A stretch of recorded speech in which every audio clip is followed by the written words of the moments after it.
do we just need to move with the times and accept that outside of the world of bike racing, EMTBs will be the future for the majority of riders? I don't doubt that, especially as a new rider. Why wouldn't you? It's going to be hard to say, oh, you can buy this that goes this fast and is really hard to use, or you can buy this that lets you get twice as far in half the amount of time. How are you? Doing well. I'm just stressing, packing everything up, trying to get everything sorted for Europe. I'm gonna have the same problem because my dog's not been out for a walk this afternoon. Yeah, exactly. You've got a collie as well, haven't you? 2 of them, yeah. 2. Okay. One's at my girlfriend right now at work, and the younger one's here because he's a handful. Yes. You have one as well? Yes, my 3-year-old is quite a handful as well. Yeah. They're the greatest dogs, but they are a handful. Anyway, back on the pod. I'm starting to think that you might have got a thing for e-bikes after all. I knew that was going to cause some commotion. We'll get on to that. Did you go to Sea Otter or not? I didn't. No, I've been up in BC since Recon, basically. From what I saw, there's a lot of gold forks flying around. Yeah, I don't know where they all came from. It's hard for us to get them. They won't have any left to sell. No, that's the problem, I think. Anything that you saw, like from the coverage, like media coverage, that was of interest? Any sort of rear linkage designs or new frames? Nothing really. I mean, it's funny, every time I see a new linkage design, I'm kind of like, oh God, here we go again. Yeah, just take the Saracen route and just do a single pivot. Yeah. Just make it work. The overcomplications of frames, I mean, that's a bigger conversation, but it is kind of mad that we've still got people running, single pivot setups, and then others with these crazy rear ends. I mean, it makes you think, have we gone too far? Yeah, it does make you think. I mean, people are riding everything from a 1 bar to a 6 bar. Yeah. And everything in between, There's got to be something. And there is no common denominator of this bike works well and this bike doesn't. Like, there's plenty of single pivot bikes that work great, and there's plenty of 6 bar bikes that work terrible. So obviously it's not the linkage design. Is this the most common question that you get asked about linkage designs? I think it's probably up there. Yeah. It's up there with the, should I run an air or a coil? Yeah. Can't beat that one to death anymore. We'll stay off that one. Anyway, I thought we'd have a quick chat to preview Fort William World Cup, and then afterwards we will address some of the feedback from our previous chats on e-bikes. Can't wait. We don't have to. It might be quite painful. So you're flying over this weekend for Fort William. Are you over in Europe all the way until July? Yeah, till July for sure. What do you do between the race weekends? It's a struggle. You really can't plan a whole lot because I'll try to figure out what the majority of the teams are doing, because most of them will have some type of camp in between races. And I'll try to head to wherever they're staying just to keep that chain of communication open. You try to help where you can. It won't be a real test session, but I'll be around to help if I can. And as well as the downhill, are you going to the separate enduro events as well? I'll go to some of them, but not all of them. I think I missed the first one in Poland, but then obviously Leo Gang is joined. And then there's a few others that I'll manage to get to. Is there quite a different vibe at those other events, the enduro events? Is it a bit quieter, not as much going on? Like the separate enduro events? Yeah. Yeah. Most of them are pretty weird. I don't know. I just feel like they're just kind of getting pushed to the side for the most part. I mean, enduro without a festival or like a common ground like Finale or something like that just doesn't have a whole lot to offer because guys are just gone the entire time. So I don't know. The one at Leo Gang last year was just a shame. There was nobody there. I would have been so bummed to be a rider getting treated like a second class citizen, or be a team that's spending money to, I mean, basically it's a marketing event, no matter how you slice it. And you're stuffed out in some construction zone with cement trucks driving back and forth. It was a real shame. I posed this question to Rob Williams, one of the EWS riders. he had a lot of criticisms of the format as it is now. One of the questions I asked him was, did he feel like there could be a way that there could be a special stage that was incorporated into the hillside where the World Cup, or the downhill World Cup happens? I don't know if there's another way to make that format more watchable. Yeah, that's tricky. Huh? I mean, they did try to do that in Leogang, but they mistimed everything so bad that people were finishing at 8 or 9 o'clock at night. Wow, I didn't know that. So it's like nobody's going to be there. Wow. So I do think it could be done. And there are events such as Finale where there are crowds. People have time to get out there. But also, like, that's a destination and people are already there. So they go for a ride and they watch the enduro. That works.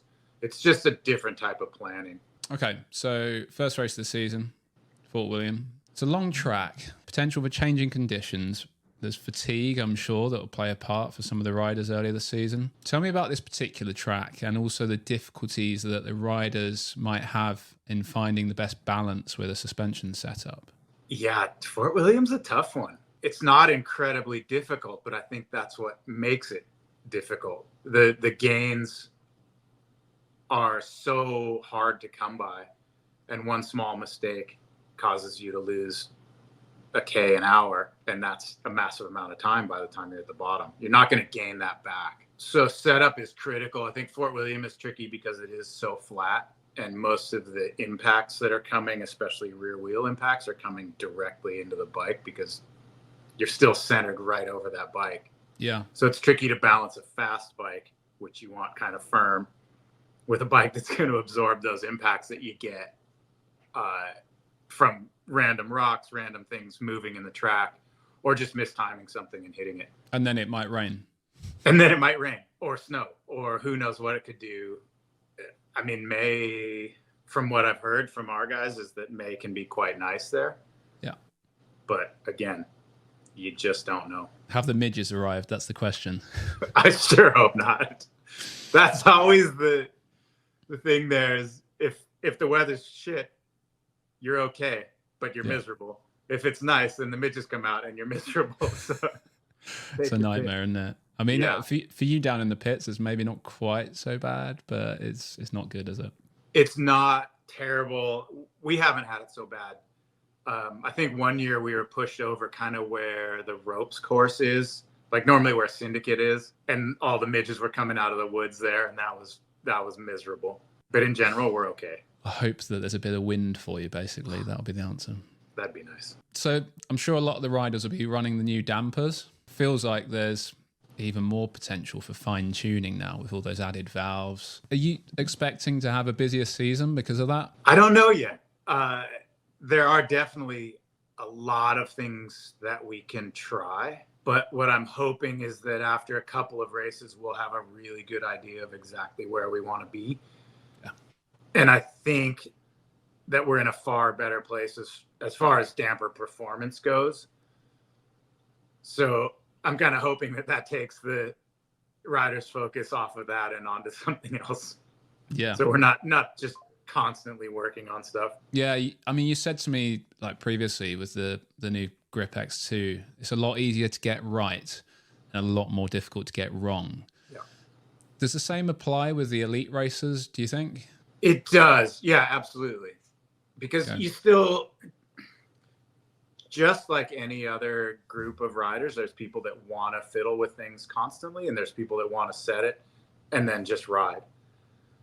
So it's really no different than your normal group of friends that go riding. There's always somebody that's constantly changing everything. Yeah. And there's somebody that hasn't changed anything since he bought the bike. We all know those people. And honestly, the riders aren't that different. You'll get the guy who wants to change everything all the time, and you'll get the guy that is going to set it up, get it pretty close, and then learn to ride it. I've actually noticed that from riding out on the West Coast and then bringing the forks back to the UK and riding in pretty slushy conditions, like I am now playing around with it a lot more. I bet. And also the temperature. That's another thing that I think I'm noticing. Like it feels like it's more sensitive to big temperature changes. Oh, interesting. I mean, I could be wrong, but I did feel like I was having to, put some more air in, play around with the high speed a little bit more. Yeah, I honestly don't know yet. I left recon with you and came to BC, and it was still cold, snowing really, but also that the terrain here is so different that you're just introducing too many variables at once. But it is absolutely true that, and I think Santa Cruz is also an outlier, like setting something up there, especially once you get to know the trails, and then going somewhere else. It's not very conducive to a good setup. Not at all. I mean, I was running quite a firm setup down in Santa Cruz, and I brought that back here, and it felt horrible. I thought, now what do I do? Yeah, I'm in the same boat. But yeah, I mean, it's going to be interesting to see what feedback you get from the racers, I think, isn't it? Yeah, absolutely. No, I'm excited and a little bit nervous just to see what's going to happen. What can you do in terms of adjusting the size of the shims or the valves? Do you do that during the race weekend? We might, but there's just not much time. And if there's a glaring issue, then yes, we'll change something. But if you change something and the rider doesn't like it and you have to change it back, that's a day of practice. Yeah. And if you only have 2 days of practice, that's not good. Yeah. So what you really want to do is gather a bunch of information as much as you can. And unless there's a big issue, like I can't ride this, you're probably going to do as much as you can without doing a retune. Sure, yeah. And if that story lines up again or with other riders, then you're going to look into making the change and you'll have stuff ready for the next race. I'm really intrigued to see how the female riders and also the lighter riders get on with these new forks. I think they're really going to notice the difference. I think it's going to be huge, yeah. Right, that's World Cup. Should we talk about our previous conversation about Ebikes? Yeah, go for it. Are you sure? Yeah. I mean, I've taken heat so many times, it's fine. Okay, so like for the people watching or listening, we spoke previously during my visit to Scotts Valley. I'll put the link to that conversation at the end of this chat. We certainly got the keyboard warriors going. So I'll go with the first one from DIT4963. What a stupid take on e-bikes and on mountain bikes in general, facepalm. I think the most stupid I've ever heard. That's a good one. I'm not quite sure how to respond to that one. No, we'll leave that. It's from Spot BA. If we didn't have e-bikers at UC, who would provide endless mediocre GoPro vids? I think I actually contributed to that during my stay, so apologies for that. Well, I mean, by you contributing to it, that basically means that Fox enabled you to do that, so it's still our fault. Yeah, that's a good point. Oh, yeah. But, I mean, this does raise an interesting point, and I obviously rode the campus trails whilst I was out there, and like I completely understand why people aren't happy with more traffic on trails like that in particular. And I think the main reason is because they're dug by hand, they're made of clay, and when you get ruts on those sort of trails, they don't disappear when it rains like they might here in the UK. So I think they're quite location specific, your opinions. Would you agree with that? My opinions are incredibly local specific and built by my interactions with people. And not to mention that a lot of the stuff our area is illegal, which means that you can't have regular trail maintenance. It's not designed for traffic, which, that's a failure of the industry as a whole, in that we're working with a finite resource. It's not so different than surfing, right? You only have so many places that you can actually do this. So when you just introduce more people without figuring out where you're going to put them, you're just gearing up for conflict. Okay, so there's a question. So if you were a surfboard manufacturer, surely you would want more people on the waves. But if you're the person that's also surfing, has been doing it for years, you might think a bit differently. You're kind of caught in the middle there, I would say. For sure, absolutely. Like my job is funded by people buying bikes, but I also see them being treated in an incredibly irresponsible way, and I see the issues that it presents. So it's like there needs to be a plan for where these people are going to go, because I think I said it last time, mountain biking is hard. People get hurt. Yeah. and without a proper area to progress or learn, or even people teaching you, you're going to introduce more issues. Okay. Another comment from Toxymaniac. According to Jordi's logic, all riders have to earn their turns, but shuttling or chairlifts are okay. What do you think about that? I don't know. I think shuttling is 50-50, right? There's plenty of people that try to shuttle where we are or other areas that I've been to that are highly personalized. I mean, Bellingham gets a ton of shuttlers as well. There's stuff in northern California. And I think, again, if we break this down into locations and you talk about where we are, shuttling has caused enormous issues. Sure. With locals, people shuttling on narrow roads, doing U-turns, just kind of disrespectful behavior. Chairlifts, I have no problem with. It's not really my thing all the time. I've done it every once in a while. I enjoy it, but it's like, that's a bike park. Yeah. There's people being paid to work on trails and to fix stuff. There's medics around. There's a support structure for the most part. Those sort of trails are generally designed for high traffic as well. You would think. I mean, there's places like Morzine where there's off-piste stuff all over the place. Yeah. And I think that's just natural. But in general, that stuff is designed for a bunch of people to ride it. I agree. I mean, I think during drawing comparisons to chairlifts, I think it's a bit of a cop out when e-bikes versus chairlifts, etc. Shuttling, I do think, is a little bit. It's like, hang on, if you're not okay with e-bikes, then you should not be okay with shuttling as well. I personally am not a fan of shuttling. I would rather pedal my bike than sit in a vehicle. Yeah. We just did a shuttle trip here, and it was like, I don't know, 45 minutes up a pretty miserable rocky road. And this is a legal area, legal trails built by a crew. And I honestly probably would have rather pedaled it and done one lap. It's not my thing. But I think I would rather see people pedaling e-bikes up the trail than a car full of bikes driving up the trail. That's fair. I mean, I'm still figuring all this stuff out too. Okay. But I'd say 1 week, I might change my mind in a month.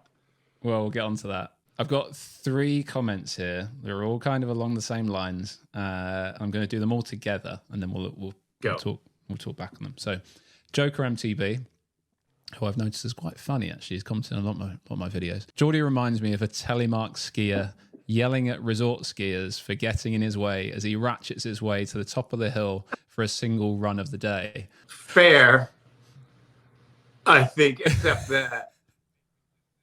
Man, that's a hard parallel because I am riding a modern enduro bike. Yes. I mean, it's 36 pounds, downhill tires, O-chain. It is 100% designed for gravity. It's close, but not totally accurate. Quaker Zor said, he sounds like a bitter old man not getting with the times. Again, it's like, yes, I am a bitter old man, 100%. But I'm also not riding an aggressive hardtail or a rigid bike with V-brakes. Yeah. I am completely in the times and riding the most modern bike possible. So parallels aren't exactly accurate. Billy Farwig says, I bet Jordi's take on e-bikes will change when he gets older and needs a new knee or hip. That'll change his tune. An e-bike was the best thing I ever bought, and I swapped out to a Fox 38 and a coil. Game changer. Maybe. I don't know. Again, I struggle with, I think with my lifestyle of traveling 200 days a year or something, that time I get to spend quietly pedaling along and suffering is really important to me. And I enjoy from the beginning to the end. I'm not getting somewhere just to do this one part. For the most part, I enjoy all of it. And then I don't know if there's something that prevents me from pedaling, but I'd still be okay getting stuck out in the backcountry. then yeah, totally. I'd ride an e-bike. Like I ride motos quite a bit, and I don't know, if one of those things breaks down in the backcountry, you're kind of screwed too. So it's not that different, but I haven't gotten to that point yet. If we were talking again in say 5 years time and you'd finally caved in, come over to the dark side, what do you think would need to have changed in the world of e-bikes for that to happen? Lighter bikes maybe, or I don't think the weight thing is such an issue. For me, the times that I've ridden them, I've been pretty annoyed at battery life and charging. I think if I ride something like that, I want to go out for a big ride, and I want it to be full power. Like sure. that was what was fun, was climbing really tech stuff that there was no way I could do on a normal bike. Oh yeah. And at full power, I don't know, I was getting a couple hours maybe of really steep, hard climbing. Do you know another thing I've realized recently? I've just thrown a set of Michelin E-Wilds onto the Levo that I've got, and they're really knobbly tires, and they make technical climbing really enjoyable. Like you can get up stuff that I've never been able to get up before. And that's another thing. Like with the e-bike, it allows you to ride downhill casing tires basically, and big tread. You can then really push things a lot harder, I find, both up and down. There's another benefit. No, absolutely. But again, it's like the more weight you put on it, the less battery life you get. Yeah. You might not notice it. It's not as glaring as getting on a bike with exo tires and then putting downhill tires on it. Yeah. But it's still a drawback. We haven't really got to the bottom of what could tempt you over. But I guess, like, okay, battery life, that could be one thing. I think bikes in general are incredibly finicky. They don't last that long before you need to start working on them. And I think the early years of e-bikes were definitely not great. They are, from what I know, they're getting quite a bit better as far as motor life and battery life, things like that. But still, to have one e-bike as your only bike, I don't think I could do that. I think that's fair. And also the point that you made about being on the road for so much of the year and wanting to sort of use your e-bike your mountain bike to keep fit, I can sympathize with that. Like I've spent a good part of my life on the road, and it's important to get those miles in when you get the opportunity. Yeah. And not to mention that for me, traveling with an e-bike just isn't logistically feasible. I'd have to organize a battery pretty much everywhere. Yeah, good point. Once we figure that stuff out, it should be a whole lot easier. Lucas M says, preach, fist bump. For all the hate, I did get quite a few people and quite a lot of industry people saying, man, I'm glad you said it. Well, Sleeper 20 Valve says, all hail the gatekeeper. So you are the gatekeeper, it seems. Oh yeah, a few mentioned that. And then Deggers said 100% correct. E-bikes aren't bikes, they are motorbikes. I mean, they are. There's no way of arguing that it's a bike with a motor on it. It is not a motorcycle. You can't lump them in with off-road motos. Yeah. But It's like right now the line is so blurry. It's just a blotch where you go from one wheels to e-bikes to the small like Segway Sur-on things, and now there's this whole thing in between of quite high-powered, 70, 80K an hour unlicensed motos. And they're starting to pop up in a lot of places. Aren't they just? Do you know what? When a video of mine does quite well and it gets a lot of traction, it reaches outside of the world of e-bikes and outside of the world of mountain bikes, and you get the Sur-on riders and then you get the motocross riders. Yep. And generally they're all saying, why would you spend $5,000 on an e-bike when you can buy a Honda whatever for X amount of money? Again, it's not the same. Yeah. We do get that whole like, why is a moto 7K and an e-bike's 10K? But it's a very uneducated question, because if you look at those things, And even if you look at an automobile, they're absolute garbage. Everything made on them is the cheapest possible thing you could get. They do kind of last, but it's a very different. It's just there's no way to draw those parallels. I mean, if you want to pick e-bikes or whatever, you're basically buying the best possible version that you could get. Right? You're buying a fork that people are winning World Cups on. You're buying pretty decent carbon technology. The amount of effort that goes into building one of these things is so much more than the effort that goes into building a motocross bike. I think a lot of these things come down to volume as well. When it comes to motorbikes Sure. or cars, for example, like that price comes down once they're building them in the hundreds of thousands. It does, absolutely. But I mean, you just look at brakes on an off-road motorcycle. Yeah. And they're just these big hunks of crap. Yeah. There's nothing special there.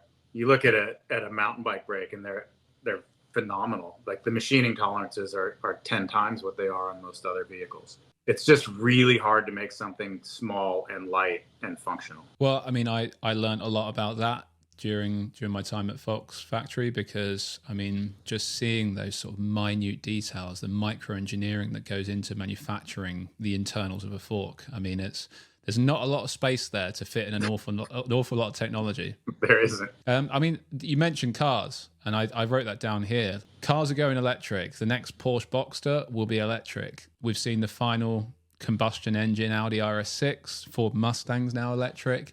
Yep. So do we just need to move with the times and accept that outside of the world of bike racing, EMTBs will be the future for the majority of riders? I don't doubt that.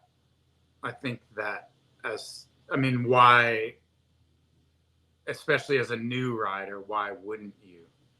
Yeah. It's going to be hard to say, oh, you can buy this that goes this fast and is really hard to use, or you can buy this that lets you get twice as far in half the amount of time. And does it bum me out? Yeah, a little bit, because it isn't the same thing. But also, I'm not a complete curmudgeon. Like, I think there's going to come a time and a place where you'll probably see far more e-bikes than pedal bikes, and engineering resources are going to be put into e-bike stuff. We've said this already, and I mean, this debate will no doubt continue for years to come. But one thing that's hard to deny is that e-bikes are now what is sustaining a lot of companies in a really tough time in the industry. So is it not just something that we all need to get behind? Yes. I think we do all need to get behind it, if only not to throw more junk on the market. Okay. And I think we're as guilty as anyone. Like, you make stuff that doesn't work every once in a while. But if you don't put time and effort into building something, you're going to build something that isn't really worth making. Sure. And you're just going to get more crap in the landfill, more batteries that are not able to recycle, more motors that are just scrap. So, man, if you're going to do it right. Yeah. And that's one big issue that I've got with it right now. Like, after 2 years, your warranty is done when it comes to the motor and the battery. And if you need to replace that, you're paying big money. And Huge. I think that the responsibility is on these motor system manufacturers to create something that's more serviceable, just like a motorbike, I guess. Yeah, absolutely. And maybe you will see that. But that kind of goes back to this whole every 2 years, the bike has to be reinvented. And nobody's going to buy an aftermarket battery or motor system for a 2-year-old mountain bike because somebody said that this next one's got better kinematics or the flex is tuned better. Whereas if we just start to figure this stuff out and make these bikes last 4, 5, 6 years, yes, I know plenty of people ride 6-year-old bikes, but yeah, for the most part, most riders are replacing a bike every couple of years, I would think. Sure. Most. I don't know if that's accurate either, but at least at the sharp end of things, people are replacing things quite regularly. I'm going to be in the Alps this summer. I'm going out for 3 months, staying near Morzine. And cool. I've still yet to decide on what bike I'm going to bring out with me. I'm also tempted to try and run a lightweight e-bike just to see if I can do a season on that, and then maybe explore higher on some enduro trails as well. It's so funny that you have to make that choice. Like, there has to be a way to make those bikes work no matter what. Sure. Like, if you could take an e-bike and the motor dies and it's just a normal bike, that'd be amazing. Yeah. Yeah, it's true. But it's not.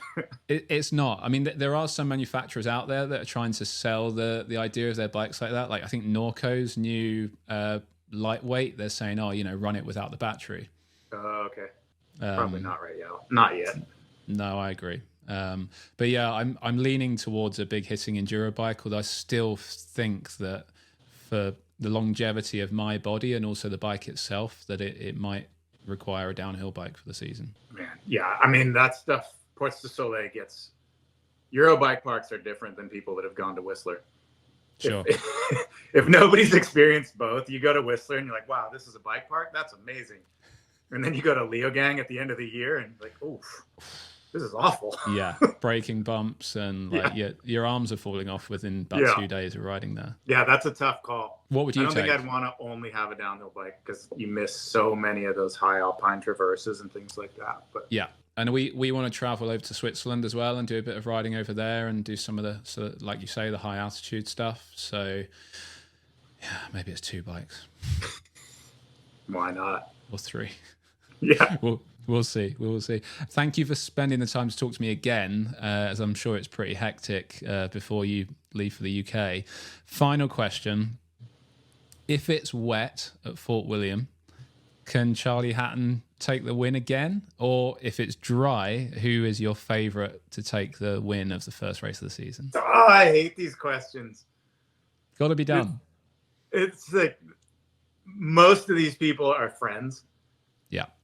And so if I start picking one person, not to mention that I'm a little bit clueless sometimes. I'm so deep into whatever I'm doing. Yeah. I could pick somebody that broke their wrist last week and I wouldn't remember. Yeah. Charlie, 100%. He could win wet or dry, I think. Just if things line up.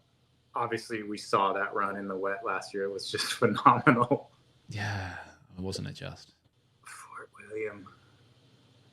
Endurance. I mean, I think it's going to favor those riders that are able to maintain their fitness throughout the off season. It is, but it's also people that can come into it a little bit more relaxed. If you don't go 100%, but you keep your wits about you and you pick perfect lines, that's another way to carry speed down that track. And there's also a bit of luck. If it's windy, you're done. Or if it's tailwindy, you might be good. Yeah. There's so many variables that some of them are 100% chance. I'm not going to get an answer out of you, am I? Who do you pick? I'm going to get behind Charlie because I don't know how you can bet on anyone else after you saw what he did last year, and he's surely only getting better. I mean, Ronan could stand a chance as well, maybe. That's the thing. So could Kolb. Like that team could easily fill out the podium. Dakota's also quite big and strong. He does run a kind of wacky setup that might not be ideal for Fort William. Benoit's also big, strong, fit guy, and I know he's been training. Sure. It'll be interesting to see Valley on that track too. Yeah. Historically not the fittest, just the best. So where is that crossover? I still wouldn't bet against her. I would never bet against her. I mean, her skills there's nobody even close right now. Oh, I can't wait. It's going to be good. Do you know what? Last time I was at Fort William, the one thing I didn't like was that I was down in the pits for most of the race day. And like, you miss everything. And you just have to be told like what the results were, and that's it. You find out later. Yeah. Wait till you go to Snowshoe. If you ever go there, you don't know anything. There's no cell service. There's no screens. There's nothing. It's not quite the experience that people think it is when you're actually there, especially when you're working. Nope. Yeah. Have a good trip over. Thank you. Appreciate it. Hopefully we get a chance to speak during the season, because it'd be really interesting to see how people are getting on with these new dampers and, how the season has progressed, I guess, especially in different climates as well. It'd be interesting to see how you get on. I'm I don't know yet. I'm interested. Should be good. Nice one. Okay, thanks again, Jordi. When we say goodbye, don't leave because we need this recording to download at both ends. But all good. Yeah, nice one. Thanks for the chat. Much appreciated. Cheers.